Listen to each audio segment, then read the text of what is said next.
खबर शामिल करते हैं गोजा से, जहां से हमारे ब्यूरो चीफ हाजी सफदर अली के मुताबिक गोजा के इंटरनेशनल हॉकी स्टेडियम में chief minister women hockey league का इफ्तिताह कर दिया गया।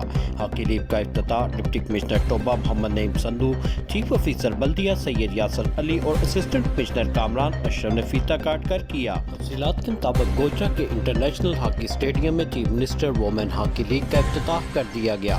हॉकी लीग का इफ्तिताह deputy commissioner Toba Tek Singh, Mohammad Naeem Sandhu, chief officer बल्दिया सैयद यासर अली और असिस्टेंट कमिश्नर कामरान अशरफ ने फीता काट कर किया, जो कि 25 फरवरी तक जारी रहेगी। मीडिया से गुफ्तगू करते हुए डिप्टी कमिश्नर मोहम्मद नईम संधू ने कहा कि हॉकी लीग नौजवान खिलाड़ियों के लिए टैलेंट को सामने लाने के लिए एक बेहतरीन मौका है।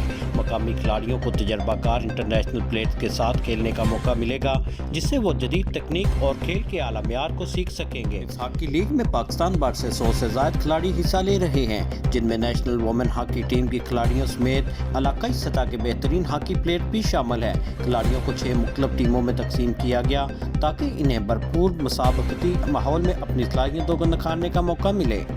बिस्मिल्लाहिर्रहमानिर्रहीम। चीफ मिनिस्टर पंजाब मोहतरमा मरियम नवाज शरीफ साहिबा की डायरेक्शन और उनके जो विज़न है खेलता पंजाब, उसके मुताबिक वेमेन हॉकी लीग जो है उसका यहाँ पे इनागुरेशन की गई है। इसमें हमारे पास तकरीबन 100 के करीब हमारे जो प्लेयर्स हैं, ख़वातीन हॉकी प्लेयर्स, वो पाकिस्तान के मुख्तलिफ़ कोनों से आई हैं। उनकी 6 टीमें यहाँ पे तरतीब दी गई हैं। 4 रोज़ा इवेंट होगा। इनके लिए कैश प्राइजेज़ भी हैं, उनकी बोर्डिंग लॉजिंग की फैसिलिटीज़ भी यहाँ प्रोवाइड की गई हैं। और इनके मैं ये समझता हूँ कि जो ये वेमेन हॉकी लीग है, ये हमारे नेशनल जो खेल है हॉकी स्पेशली इसमें ख़वातीन की जो हॉकी है उसको प्रमोट करने के लिए, नेशनल लेवल पे प्रमोट करने के लिए एक बड़ा मुफीद फोरम साबित होगा।